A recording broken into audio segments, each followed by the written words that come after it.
Start from the far end. Attorney General Thurgood Baker. Hold your applause till the end, please. Former Governor Roy Barnes. Ray City Mayor Carl Hammond.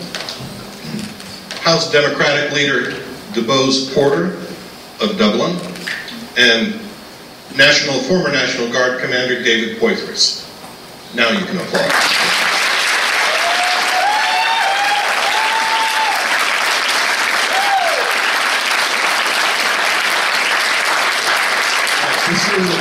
This is a forum, strictly speaking, but it is a competition. The winner will be awarded 10 free volunteers through November. All right? We've agreed that opening statements of 2 minutes apiece will start on this end with Mr. Baker. Thank you, Jim. Good afternoon, everyone. Now, these are the young Dems of Georgia and UGA. Good afternoon. Good afternoon. It's such an honor to be here with you this afternoon. And let me thank all of you, first of all, for being Democrats, for being proud to be Democrats and being here this afternoon to hear your candidates as we talk about important issues for this state. I'm glad to be here with all of my colleagues, a great man who are running for this office as well. Jim Galloway, thank you so much for your leadership in hosting us as well. Let me tell you something. I am a product of rural North Carolina. I grew up in the tobacco fields of that state. And I remember as I was working in those tobacco roads, saying to myself and to my Lord, if you let me just get out of these tobacco roads, I'll do something special. I don't know what it'll be, but I'll do something special. I would have never thought that I'd have the opportunity to stand before this crowd as the Attorney General of Georgia. Now, I will tell you, I checked this morning before I left the office, and I have not yet been impeached. In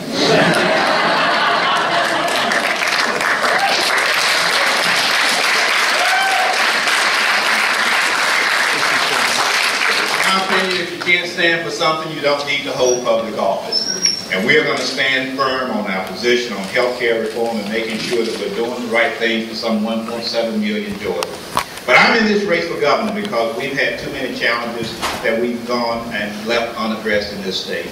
It's just crazy when we've got 10.6% unemployment rate, when we're trying to balance the budget of this state on the backs of teachers. That's just unacceptable.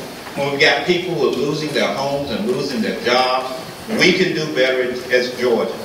So what I want to do is to create a hope, create vision for this state, to work with our legislative body, and making sure that we're moving Georgia forward.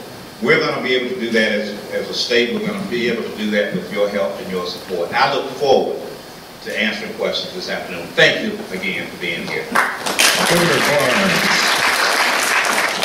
Well, thank you also for allowing me to come and visit with you today and bring Jim Galloway to Cobb County. I remember just a few years ago when the Republicans took the General Assembly and took the governor's office. They rejoiced by saying that 138 years of Democratic rule had come to an end. Well, what we built up in 138 years, they tore down in less than 8. And it's one of the most shameful things that I have seen in my lifetime, that we cannot support the basic functions of this state, the educating of our children, the building of infrastructure, the taking care of the health needs of our nation and our state. One of the things that I don't understand is, instead of taking on these issues, what do? They argue about microchips being put in your head, and say it's going to be a misdemeanor. I hope if somebody holds me down and drives a microchip in my head, it's more than a misdemeanor. And then they pass resolutions saying that we're going to secede from the Union if we don't like Congress. What Congress does. Do they not know that the Yankees have got the atomic bomb now? We won't make it through Bull Run.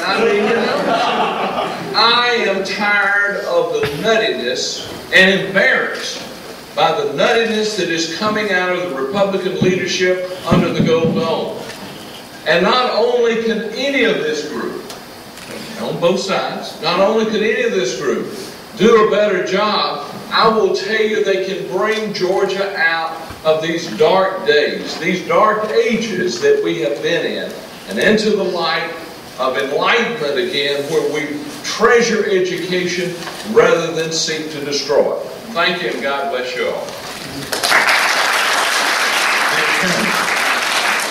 What a great opportunity to be here today with all of you. Third time that we've debated here at UGA. And I can tell you one thing, that says a whole lot about the institution here. You all are very concerned about what happens in the future of your state. I'm honored to have my beautiful wife, Angela. Stand up, Angela, with us today.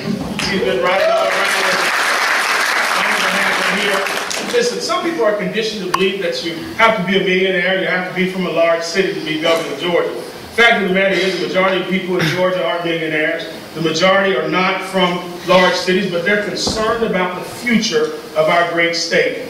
Anytime you cut education like this current administration has been cutting it, that's a serious problem, and I think everybody should take an active role in ensuring that that stops. I was over in Savannah at another college there, Armstrong Atlantic, where they rallied the other day against these $300 million budget cuts that they're proposing right now.